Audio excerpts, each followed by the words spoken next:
मेरे प्यारे देशवासियों, 5 दिसंबर को श्री अरविंदो की पुण्यतिथि है। श्री अरविंदो को हम जितना पढ़ते हैं, उतनी ही गहराई हमें मिलती जाती है। मेरे युवा साथी श्री अरविंदो को जितना जानेंगे, उतना ही अपने आप को जानेंगे, खुद को समृद्ध करेंगे। जीवन की जिस भाव अवस्था में आप हैं, जिन संकल्पों को सिद्ध करने के लिए आप प्रयासरत हैं, उनके बीच आप हमेशा से ही श्री अरविंदो को एक नई प्रेरणा देते पाएंगे, एक नया रास्ता दिखाते हुए पाएंगे।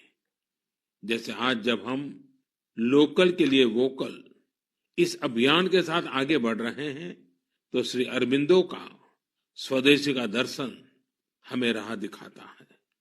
बांग्ला में एक बड़ी ही प्रभावी कविता है, छोईशुतो पॉयमोन्तो आसे तुंग होते, दिस्लाई काटी ताऊ आसे पोते, प्रोदीप्ति जालिते खेते छूते जेते, किछुते लोग नौय शादीन।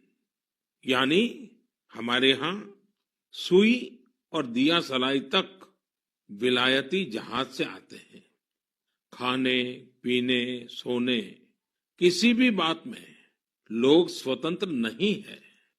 वो कहते भी थे, स्वदेशी का अर्थ है कि हम अपने भारतीय कामगारों कारीगरों की बनाई हुई चीजों को प्राथमिकता दें।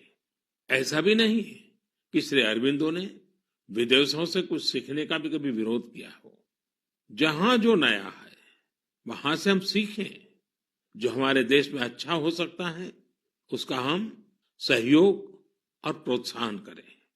यही तो आत्मनिर्भर भारत अभियान में वोकल फॉर लोकल मंत्र की भी भावना है। खासकर स्वदेशी अपनाने को लेकर उन्होंने जो कुछ कहा, वो आज हर देशवासी को पढ़ना चाहिए। साथियों, इसी तरह शिक्षा को लेकर भी श्री अरविंदो के विचार बहुत स्पष्ट थे। वो शिक्षा को केवल किताबी ज्ञान, डिग्री और नौकरी तक की सीमित नहीं मानते थे। श्री अरविंदो कहते थे, हमारी राष्ट्रीय शिक्षा हमारी युवा पीढ़ी के दिल और दिमाग की ट्रेनिंग होनी चाहिए। यानी मस्तिष्क का वैज्ञानिक विकास हो और दिल में भारतीय भावनाएं भी हो।